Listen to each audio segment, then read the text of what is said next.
ప్రియ సహోదరి సహోదరులారా, ఈనాడు మంగళవార్త మహోత్సవాన్ని కొనియాడుతూ ఉన్నాం. పతనమైన మానవాళిని రక్షించి తిరిగి మోక్షద్వారం విప్పి దైవ ప్రణాళిక చొప్పున తన బిడ్డలైన నరులను తన చెంతకు చేర్చుకునే నిమిత్తం వేదాలలో ప్రవక్తలు పలికిన పలుకులు నెరవేర్చుటకు భగవంతుడు పూనుకున్నారు.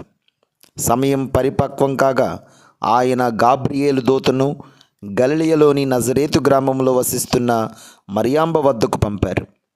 మరియమ్మ నిష్కలంకమైనదిగా, జన్మ పాపం సోకని పవిత్రగా దేవుడు ముందుగానే ఏర్పరచుకున్నారు. మంచి పనికి మంచి మార్గం ఎన్నుకోవడం దేవుని నైజం. గాబ్రియేలుడు మరియ చెంత వినమ్రతతో దర్శనమై, అనుగ్రహ పరిపూర్ణురాల, నీకు శుభము, ప్రభువు నీతో ఉన్నారు, ఇదిగో నీవు గర్భము ధరించి కుమారుని కనెదవు, పవిత్రాత్మ నీపై వేంచేయును, సర్వోన్నత శక్తి నిన్ను ఆవహించును అని మంగళవార్త వినిపించి మరియ సందేహాల్ని తీర్చాడు. దేవుని శక్తి ప్రణాళికపై మాత్రం ఆమెకు ఎలాంటి సందేహం లేదు. అందుకు ఆ కన్యామణి ఇలా జవాబిచ్చింది: ఇదిగో ప్రభువు దాసిరాలను, నీ మాట చెప్పున నాకు జరుగునుగాక అని ఆధారుడైన ప్రభువుకు విధేయించింది. తనను తాను దేవునికి పునరంకితం చేసుకుంది.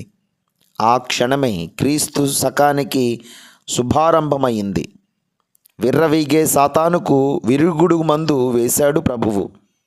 నిజమైన దేవుడుగా, నిజమైన నరుడుగా, దైవరాజ్యమైన ప్రభువు నవమాసాల్లో తొలి క్షణం మరియ పరిశుద్ధ గర్భములో అంకురించాడు. ఆ క్షణమే ఆమె దేవుని తల్లిగా మారింది, మొదటి క్రైస్తవరాలిగా ఆవిర్భవించింది. ఇదంతా దేవుని అపారమైన ప్రేమకు, కరుణకు తార్కాణం. అందుకే పునీత బెన్నదీను గారు దేవుడు మానవాళికి అనుగ్రహించిన అత్యున్నత స్థానం మరియను తన తల్లిగా ఎంపిక చేసుకోవడమే అని చెప్పారు.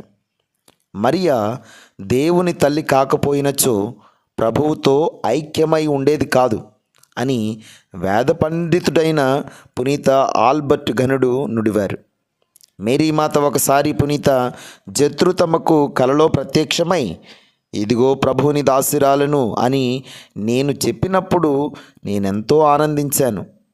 నేను దేవుని తల్లి అని నా పేరిట వేడుకున్న ప్రతి ఒక్కరికి అదే ఆనందాన్ని పంచుతాను అని వాగ్దానం చేశారు. మరియా లేక మార్లిన్ అంటే ప్రియా, ప్రియతమ, ఉన్నతురాలు, స్తుతీయమైన, మెచ్చదగిన అని అర్థం.